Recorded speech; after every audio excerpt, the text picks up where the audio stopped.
In state of MP and others, etc. versus Neelam Singh and others, etc.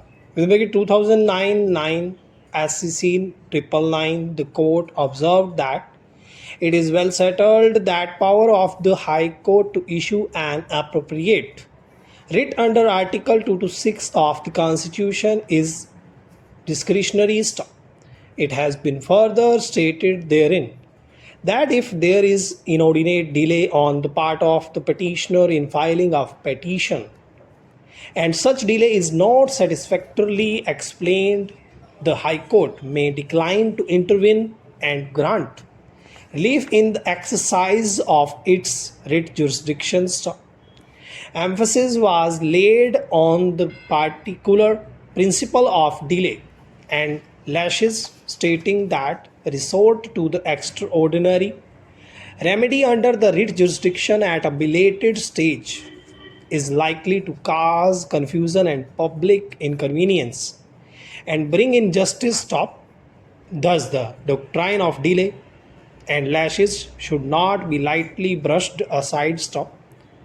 A writ court is required to weigh the explanation offered and the acceptability of the same.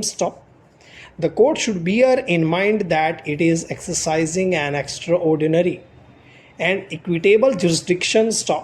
As a constitutional court, it has a duty to protect the rights of the citizens, but simultaneously, it is to keep itself alive to the primary principle that when an aggrieved person without adequate reason approaches the court at his own leisure or pleasure, the court would be under legal obligation to scrutinize whether the lists at a belated stage should be entertained or not. Be it noted, delay comes in the way of equity. In certain circumstances, delay and lashes may not be fatal. But in most circumstances, inordinate delay would only invite disaster.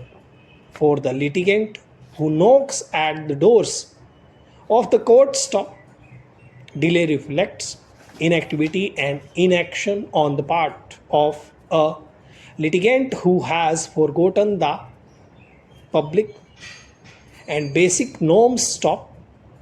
In the case at hand, though there has been 4 years delay in approaching the court, yet the writ court choose not to address the same. It is the duty of the court to scrutinize whether such enormous delay is to be ignored without any justification.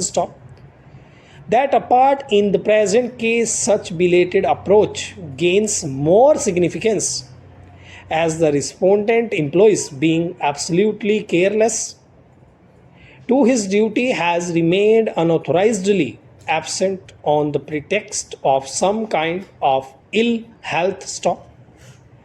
We repeat at the cost of repetition that remaining innocuously oblivious to such delay does not foster the cause of justice. Such delay may have impact on others' ripened rights and may unnecessarily drag others into litigation. In our considered opinion, such delay does not observe and deserve any indulgence, and on the said ground alone, the writ court should have thrown the petition overboard at the very threshold. Having dealt with the doctrine of delay and lashes, we shall presently proceed to deal with the doctrine of proportionality, which has been taken recourse to by the High Court regard being had to the obtaining factual matrix. We think it's appropriate to refer to some of the authorities which have been placed reliance upon by the High Court. अगर video अच्छी लगी हो तो like ज़रूर कीजिएगा और comment section में अपनी शॉर्ट हैंड से रिलेटेड जो भी परेशानी है उसे ज़रूर डालिएगा।